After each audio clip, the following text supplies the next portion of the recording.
নমস্কার। সনাতন ধর্ম কথা চ্যানেলে আপনাদের সবাইকে স্বাগত। আজ রামায়ণের বালকাণ্ডে রাম ও সীতার পূর্ব রাগ পর্ব শুরু করব।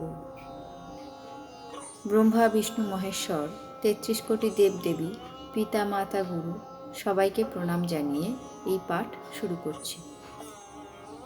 রঘুনাথের কান্তি দেখে দৃষ্টি স্তব্ধ হয়ে গেল, পলকও নিমেষ ত্যাগ করল। প্রেমের আতিশয্যে দেহ বিকল ও বিধুর হল। চকরই যেন শরতের চন্দ্র দেখতে পেয়েছে। নয়নপথে শ্রীরামচন্দ্রকে হৃদয়ে নিয়ে এসে চতুরা জানকী চোখের পাতার দরজা বন্ধ করে দিলেন, অর্থাৎ চোখ বুজে শ্রীরামের ধ্যান করতে লাগলেন।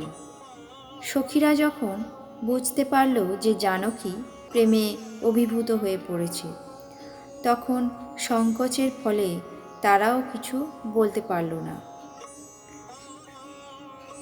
ইতিমধ্যে সেই লতাকুঞ্জের ভিতর থেকে অনুজের সাথে শ্রীরামচন্দ্র বেরিয়ে এলেন।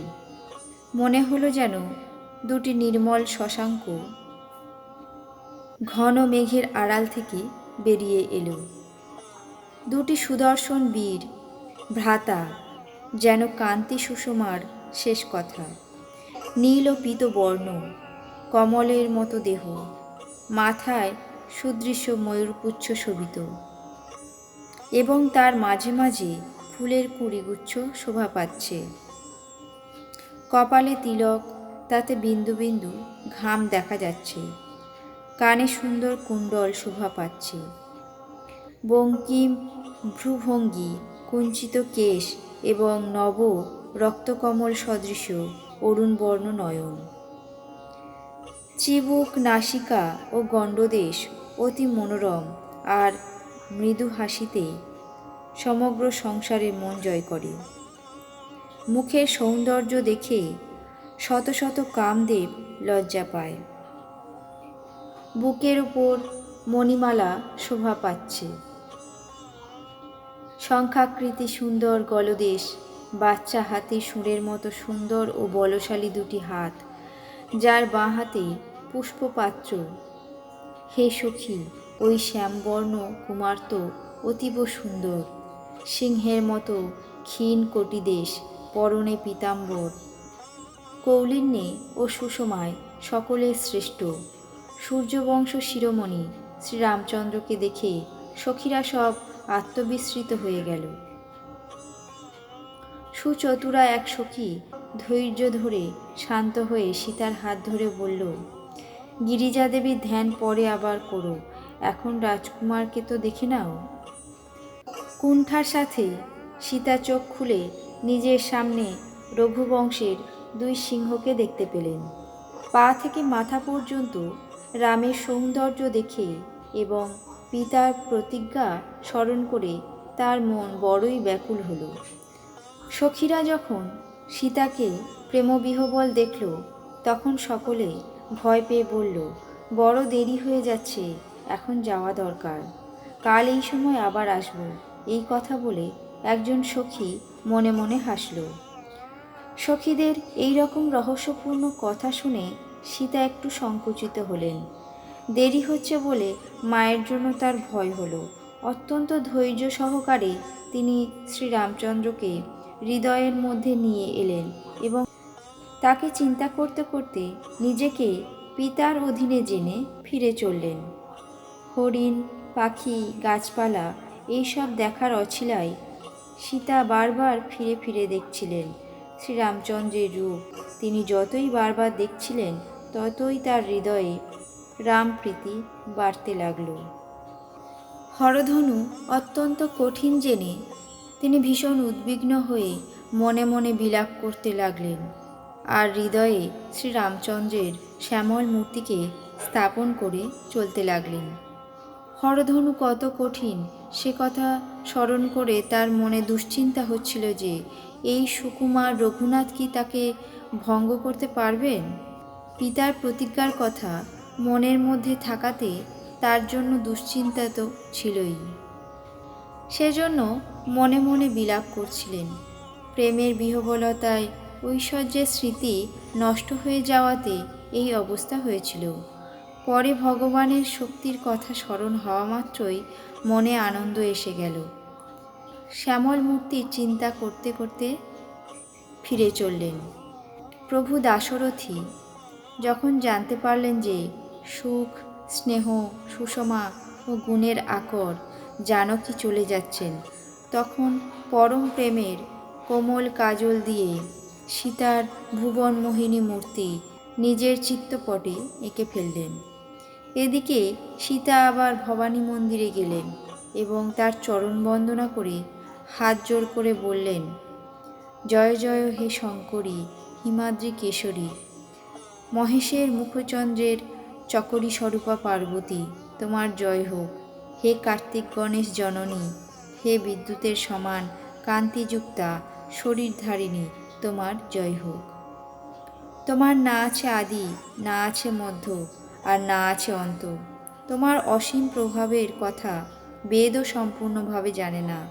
তুমি জগতের সৃষ্টি, স্থিতি ও বিনাশকারিণী। তুমি ভুবন বিমোহিনী, ইচ্ছা বিহারিণী। পতিব্রতা নারীদের মধ্যে তুমি সর্বাগ্রগণ্যা মাগো। তোমার অমিত মহিমা হাজার সরস্বতী এবং শেষ নাগও বলে শেষ করতে পারে না। হে বরদা শঙ্করী, হে শঙ্কর বল্লভা, তোমার সেবা করলে ধর্ম, অর্থ, কাম ও মোক্ষ চতুর্বর্গের ফললাভ হয়। হে দেবী, তোমার চরণকমল পূজা করলে সুর, মুনি, নর সকলেই সুখী হয়। আমার মনোরথ তুমি ভালোভাবেই জানো, কারণ তুমি সতত সকলের হৃদয়ে বাস করো। এই জন্য আমি সে কথা প্রকাশ করলাম না।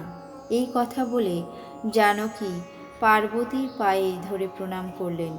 সীতার এই সপ্রেম বিনয়ে পার্বতী অতীব সন্তুষ্ট হলেন। তার গলার থেকে মালাখানি খুলে পড়ল, আর সেই মূর্তি মৃদু মৃদু হাসতে লাগল।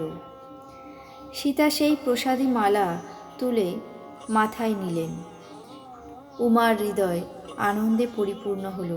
তিনি বললেন, ওহে সীতে, আমার সত্য আশীর্বাদ শোনো, তোমার মনস্কামনা পূর্ণ হবে। নারদের বচন সর্বদাই শুদ্ধ ও সত্য। যার প্রতি তোমার মন আকৃষ্ট হয়েছে, তুমি তাকেই পাবে। তোমার মন যার প্রতি অনুরক্ত হয়েছে, সেই স্বাভাবিক সুন্দর শ্যামল বর অর্থাৎ শ্রীরামচন্দ্রকে তুমি স্বামী হিসাবে পাবে। তিনি করুণানিধান, সর্বজ্ঞানবান। তোমার স্বভাব ও প্রেমের কথা তিনি জানেন। গৌরীর এই আশীর্বাদ শুনে সখীদের সাথে সীতা হৃদয়ে আনন্দ অনুভব করলেন। মা পার্বতী অনুকূল আছে জেনে সীতার যে আনন্দ হলো তা বলে শেষ করা যায় না। সুমঙ্গল নির্দেশ করে সীতার বাম অঙ্গ স্পন্দিত হতে লাগল। সীতার লাবণ্য মনে মনে প্রশংসা করতে করতে রাম লক্ষ্মণ দুই ভাইও গুরুদেবের কাছে ফিরে গেলেন।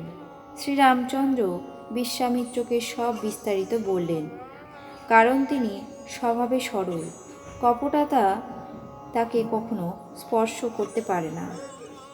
ফুল পেয়ে মুনি পূজা শেষ করলেন। তারপর দুই ভাইকে তোমাদের মনোরথ সফল হোক বলে আশীর্বাদ করলেন।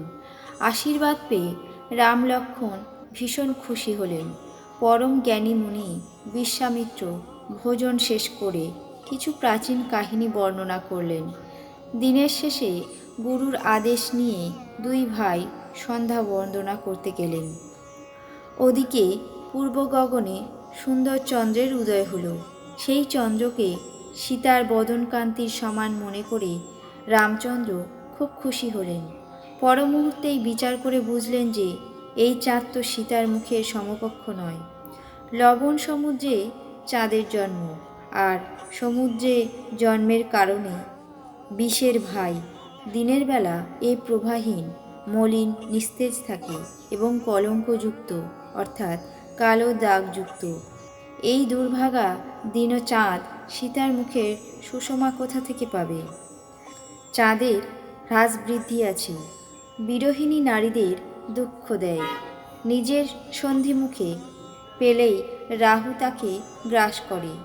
চাঁদ চক্রবাককে শোক দেয় এবং সে পদ্মফুলের শত্রু, তাকে বুঝিয়ে দেয়। হে চাঁদ, তোমার মধ্যে এমন অনেক অপগুণ আছে যা সীতার মধ্যে নেই। বৈদেহীর মুখের সাথে তোমার উপমা দিলে অনুচিত কর্ম করার জন্য অত্যন্ত দোষ হবে। এইভাবে সীতার মুখের শোভা চাঁদের ছলে বর্ণনা করে রাত্রি অনেক হয়েছে জেনে তারা আবার গুরুদেবের কাছে চললেন। আজ এখানেই শেষ করছি, বাকি অংশ আগামী পর্বে পাঠ করে শোনাব। আপনাদের কেমন লাগছে তা কমেন্ট বক্সে অবশ্যই জানাবেন। চ্যানেলটিকে সাবস্ক্রাইব করবেন, লাইক করবেন, শেয়ার করবেন। ধন্যবাদ।